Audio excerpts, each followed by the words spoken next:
Устаз, бүгүнкү күндө TikTok'то кыргыздын жигит кыздары айван кылбаган нерселерди кылууда.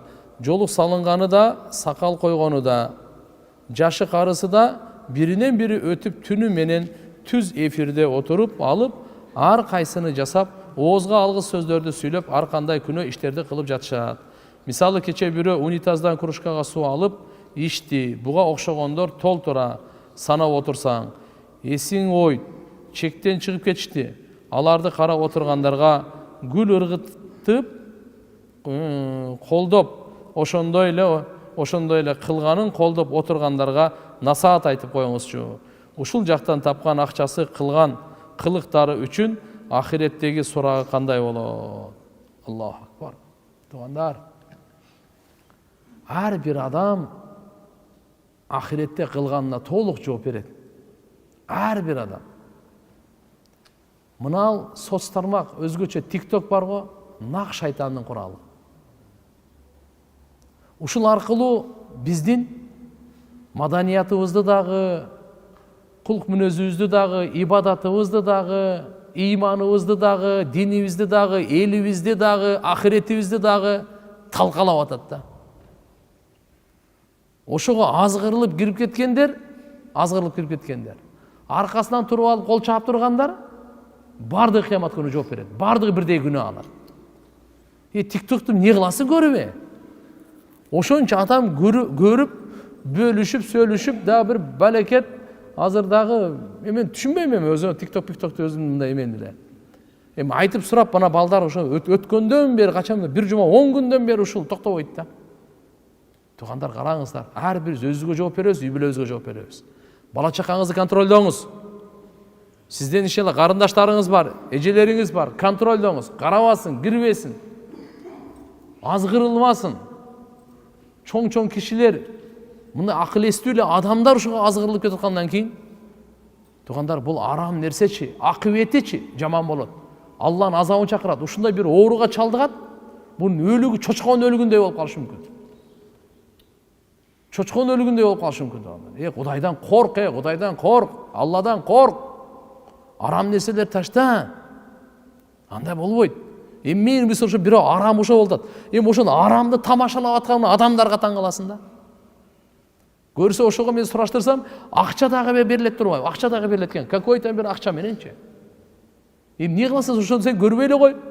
Бирөө ошо арам нерсени койсо, ошону тамашалап отурасың мен. Мына жактан көрбөй эле кой, анлыгын эмне кыласың сен? Ушу эл деле бузулуп баратканы да. Эмне кыласың ошондойлорду көрбөй? Көңүл бурбай койсор, ошодон өзүнөн өзү ошол өзү чектелүү эле арамдар менен токтомок. Ошого көңүл буруп, маани берип, ой деп көтөрүп, бүткүл дүйнөгө тааныта тургандай. Ошо бир акмакка теңелип, ушул мына жактан бардыгындагылар. Кача ошо бир акмак бузулса, ошо бузулсун да, калгандары биякта оңолуп калсын. Бул да агылып баратпайбы? Ушундай боло берет экен деп кетип атат да бар. Имандуу адам ошондой сүрөттү кантип көрсүн, ошондой видеону ошондойго кантип көрсүн? Дагы ошого отуруп алып, кечке чейин 3-4 сааттан отурат дейт. Басып коюп, тигинтип коюп, мынтип коюп, барасына кылып коюп. Я Алла. Алла бизге ден соолук, акылды ушун үчүн берген эмес эле да. Аллахым бул жашоону ушун үчүн берген эмес эле. Бул өтө жашоого кыянаттык.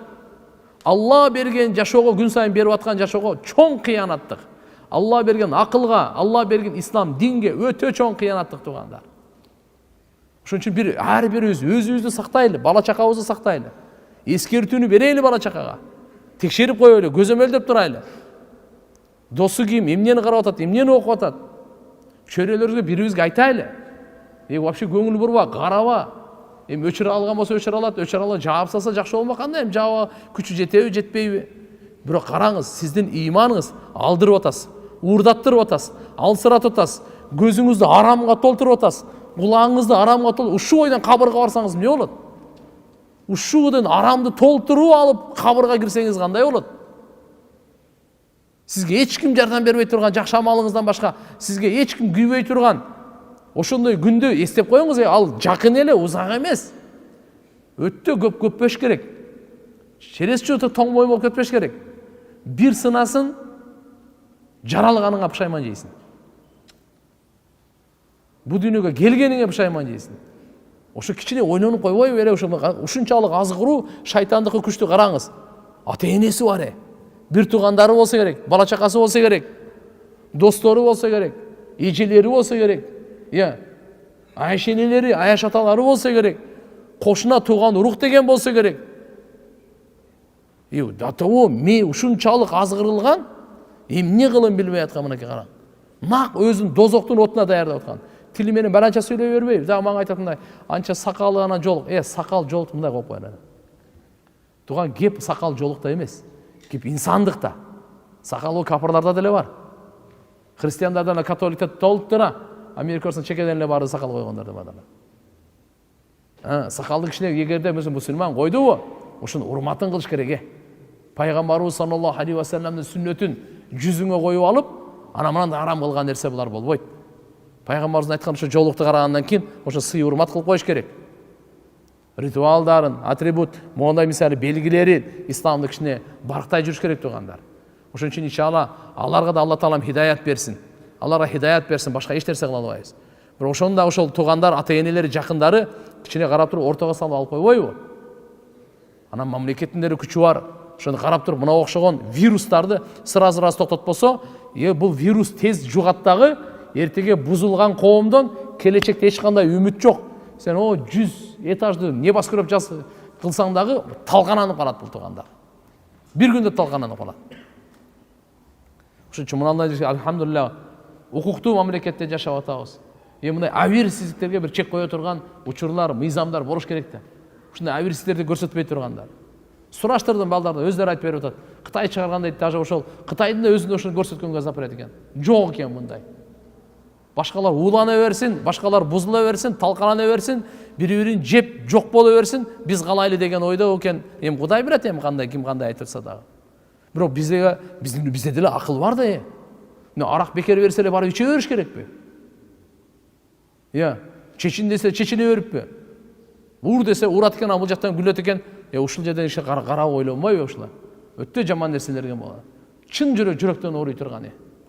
Кудайдан коркпогондор. Бул ойлоп атат, кайтпайт депчи. Ант ичип айтып коеюн, мечитте отурам. Тарых күбө, тарых. Бундайлар эч качан оңолгон эмес. Тез тооба кылып, тез тооба кылып, 1 саат эмес, 1 минута кеч. Алла Тааладан кечирим сурап, бардык элден кечирим сурап, оңолтуп токтотуп, эл дагы ким көргөн болсо ошону, ким уккан болсо, ким таркаткан болсо, ким кошкон болсо, салымын кошуп, ушулардын бардыгына. Ушул жерде эмне дейт? Не топтойт эле? Лайк топтойт, бир баракат, подписчик топтогондор. Ушундай арамга, ушун ахиретин күйгүзгөнгө ушундай кыласыңбы? Сага миллионду жөн эле береличи мындай эле келип эле. Ошо кантип болсун туугандар? Эми ушудан тапкан акчалар арам, ошонукун ким жесе арам. Анын чайы дагы, наны дагы, бардыгы арам. Ошодан тапкан акчалардын бардыгына. Алла субханаху ва таала товфик берсин туугандар. Көп дуа кылайлы. Көп дуа кылайлы. Элибизге, журтубузга, мамлекетибизге, жаштарыбызга, келечек муунга азыр ушунчалык катуу кетип атат. Эмне менен бүтөт экен бул билбейм. Алла таалам өзү билет. Аллахым баарыбызга афият берсин. Баарыбызды күнөөлөрдөн сактасын туугандар. Бирок ар бирибиз мындай жоопту үй бүлө бала чакабызды карайлы. Биринчи ирет үй бүлө бала чакабызды карайлы. Экинчиси колубуздан келишинче кайсы жерге чейин сөзүңүз жетет, күчүңүз жетет, акылыңыз жетет.